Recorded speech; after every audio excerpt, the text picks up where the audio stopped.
Good morning, વિદ્યાર્થી મિત્રો.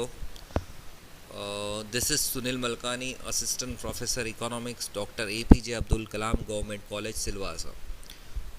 આજની ક્લાસમાં આપણે ભારતમાં ઔદ્યોગિક નીતિ વિશે વાત કરીશું. બરાબર. આપણે ઓલરેડી ભારતમાં જે ઔદ્યોગિક નીતિ હતી 1948ની અને 1956ની એના વિશે આપણે વાત કરી ચૂક્યા છીએ પહેલાં કેટલાક લેક્ચર્સમાં. આજની ક્લાસમાં આપણે ઔદ્યોગિક નીતિ 1991 વિશે વાત કરીશું. આ ઔદ્યોગિક નીતિ જે છે એ નવી આર્થિક નીતિનો ભાગ છે. બરાબર. જે 1991માં આર્થિક સુધારાઓ થયા એનો એક ભાગ જે છે ભારતની ઔદ્યોગિક નીતિ 1991. બરાબર. એટલે આપણે નવી ઔદ્યોગિક નીતિ વિશે વાત કરીશું. વિદ્યાર્થી મિત્રો, ઔદ્યોગિક નીતિ 1991ની આપણે આજે વાત કરીશું. જે પહેલા જ મુદ્દામાં તમે જોઈ શકો છો કે આર્થિક સુધારા નીતિનો આ એક ભાગ છે. બરાબર. આર્થિક સુધારાની નીતિ જે છે 1991માં આવી અને 1991ની આર્થિક સુધારાની નીતિનો આ એક ભાગ છે. બરાબર. બીજું, વહીવટી અને કાનૂની પ્રતિબંધોથી ભારતીય અર્થવ્યવસ્થાને મુક્ત કરવાનો જે મુખ્ય ઉપદેશ છે એ આ નીતિમાં રખાયો હતો. બરાબર. એટલે કે 1991 પહેલાં કેટલા બધા વહીવટી અને કાનૂની પ્રતિબંધો હતા ભારતીય અર્થવ્યવસ્થામાં, અને એના કારણે ભારતનું જે ઔદ્યોગિક ક્ષેત્ર હતો એનો પૂરેપૂરો વિકાસ ન થઈ શક્યો હતો. બરાબર. એમાં ઘણી બધી એવી બાબતો હતી જેને દૂર કરવાની જરૂર હતી. એટલા માટે 1991ની ઔદ્યોગિક નીતિમાં વહીવટી અને કાનૂની પ્રતિબંધો જે છે એ ઓછા કરવાની વાત હતી અને ધીરે ધીરે કરીને એને નાબૂદ કરવાની વાત હતી. બરાબર. તો એ એનો મુખ્ય લક્ષ્ય હતો. હવે આપણે એની કેટલીક લાક્ષણિકતાઓ વિશે વાત કરીશું. બરાબર.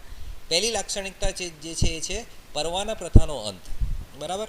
ઔદ્યોગિક નીતિ 1991માં તમે જોઈ શકો છો કે જે પરવાના પ્રથા ચાલી રહી હતી આપણા દેશમાં ઉદ્યોગો માટે, એનો અંત કરવાની વાત હતી. બરાબર. એટલે પરવાના પ્રથા એટલે કોઈ પણ ઉદ્યોગનું એકમ સ્થાપવું હોય, બરાબર, તો એના માટે પરવાનો જે છે અથવા લાયસન્સ જે છે એ રાજ્ય કે કેન્દ્ર સરકાર પાસેથી લેવું પડે. બરાબર. એ પ્રથા જે છે એનો અંત કરવાની વાત હતી 1991ની નીતિમાં. કેમ કે એ પ્રથાના કારણે જે ઉદ્યોગ ક્ષેત્રનો વિકાસ નહોતો થઈ શકતો. બરાબર. એટલે પરવાના પ્રથાનો અંત કરવો એ એક આનો મુખ્ય ઉદ્દેશ હતો. બરાબર. બીજું, આ નીતિની આપણે વાત કરીએ તો વિદેશી રોકાણોને જે પ્રોત્સાહન જે છે એ આપવામાં આવ્યું હતું. આના પહેલાં તમે જોઈ શકો છો કે 1991 પહેલાં વિદેશી રોકાણોને આપણા દેશમાં આટલું બધું પ્રોત્સાહન નહોતું અપાતું. બરાબર. એટલા માટે વિદેશી રોકાણ જે છે એ ખૂબ ઓછું હતું. બરાબર. આપણે બે પ્રકારના વિદેશી રોકાણ હોય છે, FDI અને FII. બરાબર. ફોરેન ડાયરેક્ટ ઇન્વેસ્ટમેન્ટ અને ફોરેન ઇન્સ્ટિટ્યુશનલ ઇન્વેસ્ટમેન્ટ.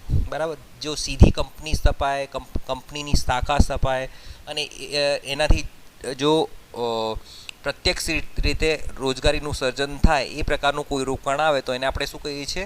FDI. અને જો બહારની કંપની આપણા દેશમાં આવીને અને આપણા દેશની કંપનીઓના શેર બજારમાં શેર ખરીદે, બરાબર, એ પ્રકારે રોકાણ કરે તો એને શું કહેવામાં આવે છે? FII. બરાબર. તો FDI અને FII પ્રકારનું જે વિદેશી રોકાણ છે એને જુદા જુદા પ્રકારથી પ્રોત્સાહન આપવામાં આવ્યું અને એના કારણે શું થયું? આપણા દેશમાં આ રોકાણ વધ્યું. બરાબર. તો આ જે છે એક મહત્ત્વની લાક્ષણિકતા છે 1991ની ઔદ્યોગિક નીતિની. બરાબર. એના પછી આપણે વાત કરીએ તો વિદેશી તકનીકી કરારોને આપમેળે મંજૂરી મળવા લાગી. બરાબર. અમુક સીમા સુધી, એટલે લગભગ 200 કરોડ સુધીના કોઈ પણ વિદેશી તકનીકી કરારો હતા એને આપમેળે ઓટોમેટિક અપ્રુવલ મળવા લાગ્યું. બરાબર. તો આ પણ એક મહત્ત્વનો ભાગ છે ઔદ્યોગિક નીતિ 1991નો. બરાબર. પછી સિંગલ વિન્ડો ક્લિયરન્સ એજન્સી તરીકે વિદેશી રોકાણ પ્રમોશન બોર્ડ, FIPB, બરાબર, ફોરેન ઇન્વેસ્ટમેન્ટ પ્રમોશન બોર્ડ જે છે એની રચના થઈ. એટલે એનો મતલબ શું થાય કે કોઈ પણ પ્રકારનું વિદેશી રોકાણ આવે તો એને સિંગલ વિન્ડોથી ક્લિયરન્સ મળશે. બરાબર. તો આ એક સ્ટેપ જે છે એ પણ શું બતાવે છે? વિદેશી રોકાણોને પ્રોત્સાહન આપવા માટેનું. બરાબર. પછી એક બહુ મહત્ત્વની એક બીજો એક્ટ હતો જે ભારતમાં ઔદ્યોગિક રોકાણને ઔદ્યોગિક જે વિકાસ છે એને રોકી રહ્યું હતું, અવરોધ કરી રહ્યું હતું. તો એ જે એક્ટ છે MRTP એક્ટ, બરાબર, મોનોપોલિસ્ટિક એન્ડ રિસ્ટ્રિક્ટિવ ટ્રેડ પ્રેક્ટિસીસ એક્ટ, એ જે છે એની મર્યાદા જે છે એ પણ કાઢી નાખવામાં આવી.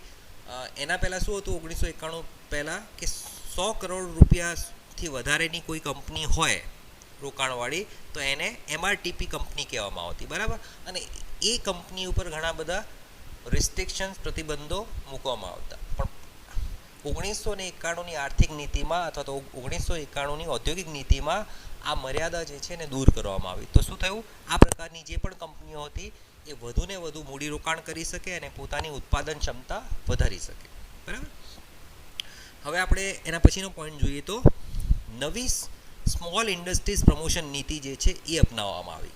અને આ નીતિમાં શું કરવામાં આવ્યું, આ નીતિમાં જે SSI સ્મોલ સ્કેલ ઇન્ડસ્ટ્રીઝ જે છે એની જે અનામત હતી વસ્તુઓની એ તર્કસંગત બનાવવામાં આવી. એના પહેલાં શું હતું કે ઘણી બધી વસ્તુઓ જે છે એ અતાર્કિક રીતે નાના ઉદ્યોગો માટે અનામતમાં મૂકવામાં આવી હતી. એના કારણે શું થયું કે મોટા ઉદ્યોગો, મધ્યમ કક્ષાના જે ઉદ્યોગો હતા એ આવા પ્રકારની વસ્તુઓનું ઉત્પાદન નહોતા કરી શકતા. એના કારણે શું થતું, આપણી જે સપ્લાય હતી, બરાબર, જે એ ઓછી રહેતી, ઉત્પાદન ઓછું રહેતું આપણા દેશમાં, બરાબર. એટલે આ શું કરવામાં આવ્યું, આ નીતિમાં નવી સ્મોલ ઇન્ડસ્ટ્રીઝ પ્રમોશન નીતિ અપનાવવામાં આવી અને સ્મોલ ઇન્ડસ્ટ્રીઝને જુદી રીતે બીજા ઘણા બધા સ્ટેપ લઈને એને પ્રમોટ કરવામાં આવતી, બરાબર. હવે એ કયા સ્ટેપ છે, ઘણા બધા સ્ટેપ હતા એવા કે જેમાં એમને વધુને વધુ ધિરાણ આપવું, બરાબર, એમની જે માર્કેટિંગ જે છે, બરાબર, એ માર્કેટિંગ કરી શકે એવી કેટલીક એજન્સી બનાવવામાં આવી,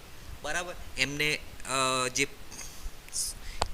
એમને જે વસ્તુઓ બનાવે છે એ બધી વસ્તુઓ જે છે એમને કેટલીક રીતે માર્કેટિંગ પૂરું પાડવામાં આવ્યું. પછી કેટલીક જે છે સપ્લાય ચેન જે છે મેનેજમેન્ટ એ કરવામાં આવ્યું. એ રીતે ઘણા બધા એવા કેટલાક સ્ટેપ લઈને અને સ્મોલ ઇન્ડસ્ટ્રીઝને પ્રમોટ કરવામાં આવી, બરાબર.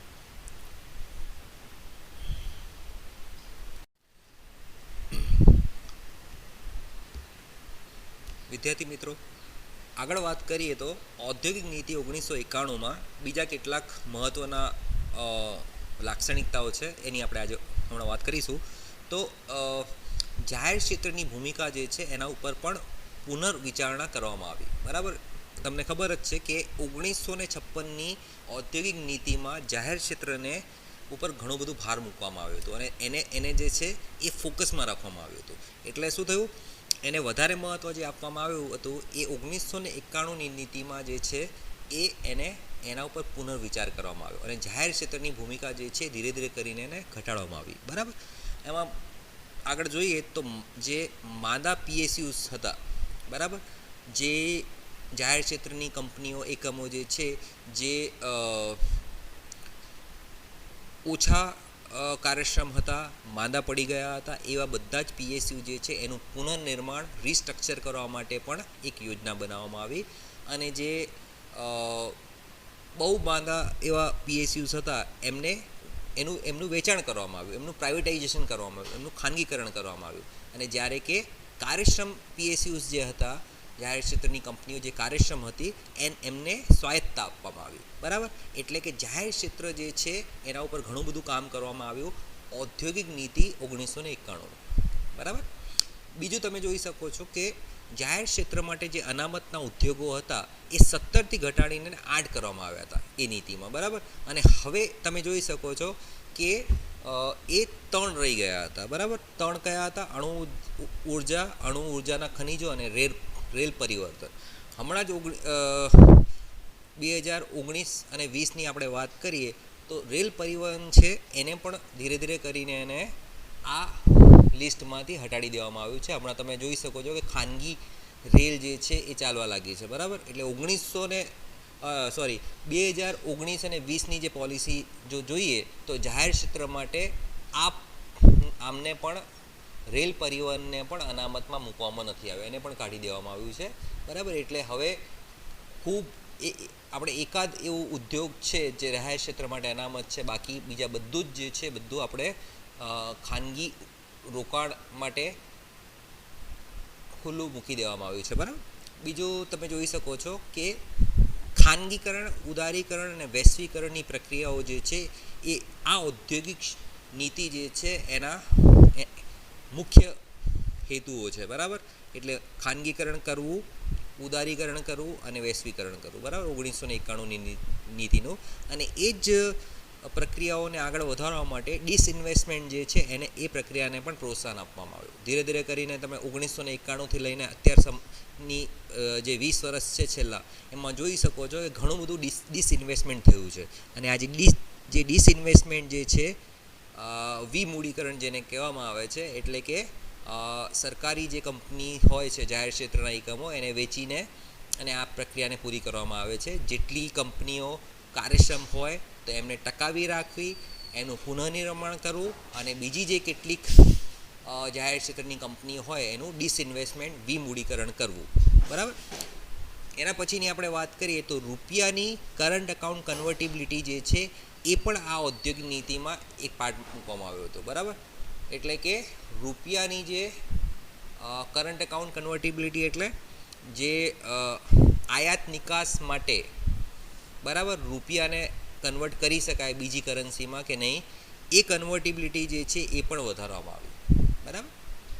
પછી વિદેશી વિનિમયના જે ધોરણો છે, બરાબર, વિદેશી જે ભંડોળ હોય છે, મૂડી ભંડોળ, એના જે ધોરણો જે છે એને પણ હળવા બનાવવામાં આવ્યા. બરાબર. એનો મતલબ શું થાય કે આયાત નિકાસ કરવા માટે, વિદેશી વેપાર કરવા માટે જે વિનિમય જોઈએ, બરાબર, વિદેશી વિનિમય, વિદેશી નાણાં ભંડોળ, એ પણ એના ધોરણો પણ ધીરે ધીરે કરીને હળવા બનાવવાના. બરાબર.